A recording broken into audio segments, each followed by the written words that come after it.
Hi there, this is Usha Pandit, your MindSprings English teacher. Today, I'm going to do some adverbs with you. Now, adverbs are wonderful ways of embellishing your English. Before I go further, let me ask you to subscribe to my channel, to press the bell notification, to make your comments in that box, and to make sure that you don't miss my videos. Okay? If you like it, that is. So let's do adverbs today. Adverbs are great, and the minute you start using them, you'll find that your English actually gets a lot of muscle. So do not neglect what I'm saying to you. So let's look at some positive adverbs. So positively, if you want to say something about someone that you want to stress as absolutely good. Now see this word absolutely, that's an adverb. Absolutely good. Absolutely is a very strong adverb and it's very positive, right? So I could say instead of absolutely, suppose I want to say it's absolutely spectacular. It's absolutely astonishing. It's absolutely astounding. See, I can use good adjectives and then to give them a little more muscle, you use an excellent adverb.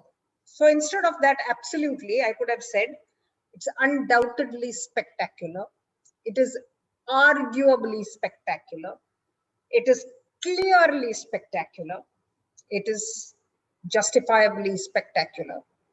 It is noticeably excellent, noticeably, see. Or I could say it is genuinely brilliant.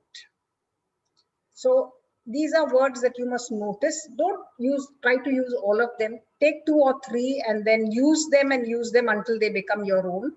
And then you'll find that it's very easy. Okay. So those were your positive ones. The negative ones, or let's take the middle ones. That is, they are kind of, you're not sure. That's what you're trying to say. So you're not saying it's positive and you're not saying it's fully negative. You're somewhere in the middle and you're not very sure. For that, you would use understandably. That's like, she's understandably exhausted or tired. That is, we understand she's had a problem. It's that kind of usage, understandably. Okay. So there you are basically not saying it very strongly, but you're trying to say that we are being courteous and we are being polite. Or you could say incidentally. She's incidentally a bit boring. She's incidentally, you're not really being negative. It's like incidentally means it's like by the way kind of thing. It's not, you're not kind of endorsing it. You're basically saying by the way, incidentally. Or you could say ostensibly. They are ostensibly rich. When you say ostensibly, it actually means they may not be rich, but it looks like it. That's what you're saying, ostensibly. Okay. Or you could say questionably. When you say something is questionable, it means you're not sure, which means there is a doubt. So questionably,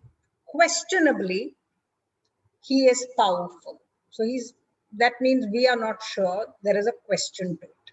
So these are various ways of expressing doubt with adverbs. You might find the positive ones the easiest to use.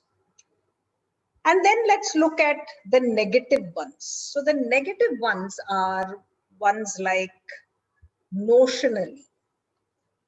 She's notionally powerful, which means as a notion, as a concept, she's powerful, but she's not really powerful. Notional. It's just it's there in the contract, or it's there in her job description, but actually she has no power. Notionally. And then you might have positively negative words, oxymoron there. You might say alarmingly. Alarmingly is clearly a negative word. She was alarmingly rude. You know, there you're saying something with a lot of muscle, but you're saying it for the negative reasons. This is an alarmingly harmful situation. So you might use words like that, or you might say tragically, which of course is for the sad bits. It was tragically inevitable. It was tragically destined. All of these kind of expressions that you have, or if you use this word supposedly, she's supposedly smart means she's not really smart. Supposedly, that's almost like a little insult that you are giving there. And of course, the word unceremoniously. When you say unceremoniously thrown out of the room, unceremoniously dismissed from his position, means without any ceremony, without much ado, without bothering to worry about how he felt about it, unceremoniously he was dismissed. So these are your negative words. And then you've got a lot of time words. Time adverbs are quite a lot, and you might just take a few and think about it and use them. And they are consequently, which is as a consequence of something. So something happened, and consequently, this was the result.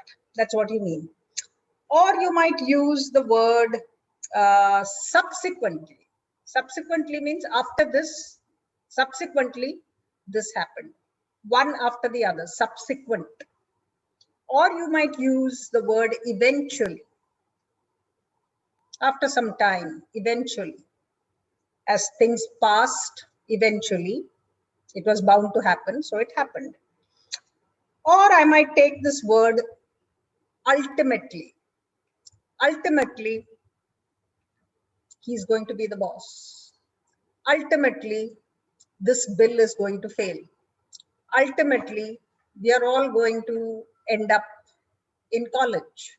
So you might use this word ultimately, which means at the end of the day, this is what's going to happen to us.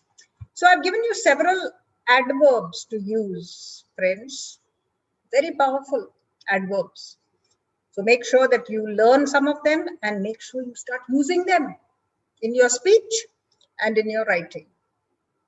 Don't forget to subscribe and press that bell notification. There are several videos on usage of words and grammar and vocabulary. Make sure you watch them. See you again. Keep smiling.